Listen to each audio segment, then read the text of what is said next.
We go to Washington, where President Biden is traveling to New Hampshire today to speak about that $1.2 trillion infrastructure bill that was signed into law on Monday. As the president takes a victory lap, he also still faces pressure from civil rights groups to act on issues such as what to do about voting rights and the social spending package. Today, several national organizations, they held a day of action.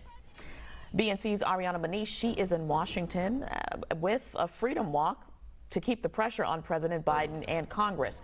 Ariana, tell us more about this freedom walk.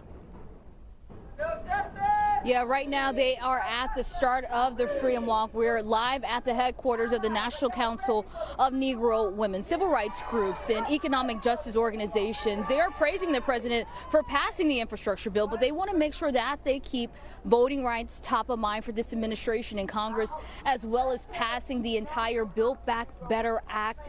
As they say, there's a direct line between voting rights as well as the Build Back Better Act, especially due to the fact that they have a disproportionate impact on communities of color, especially women of color. Now, I'm joined by Anna Lilia with the Center for Popular Democracy. Your organization has really been protesting and demonstrating around the Build Back Better Act. Tell me more about that. Well, we're focused on the fact that our communities should be allowed to thrive, should have the resources necessary to make work, and to be represented by the government that we have to adhere to. And so you cannot expect a community to adhere to rules, to adhere to laws, and have very little input on their self-governance. So we're very united on this idea, and we're going to continue to push the administration to do right by us. Yeah, and talk about the connection between voting rights and the Build Back Better Act. We know the Build Back Better Act has a number of provisions that directly impact communities of color, as well as the voting rights legislation.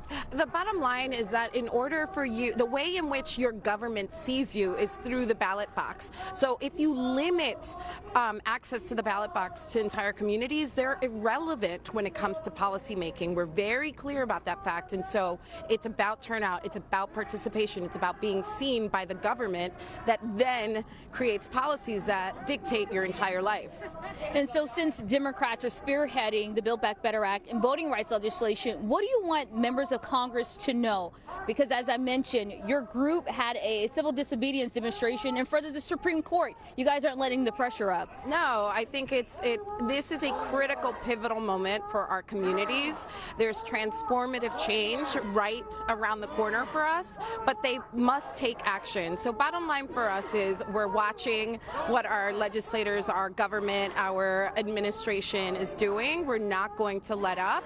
Our lives depend on taking action. Thank you so much. Thank you. Tashani, so we're going to walk with the group. As I mentioned, we're at the National Council of Negro Women headquarters. They are marching over to the Supreme Court down Pennsylvania Avenue. We'll follow them. They'll end up in front of Congress, in front of a Senate building. And as I mentioned, they'll have a speak out in front of the Supreme Court. They want to keep a moment and a sense of urgency around passing voting rights legislation. We saw the Senate unsuccessfully try to pass the John Lewis Voting Rights Advancement Act, the For the People Act, as well as the Freedom to Vote Act. So we'll continue to follow this movement and this demonstration here in the nation's capital.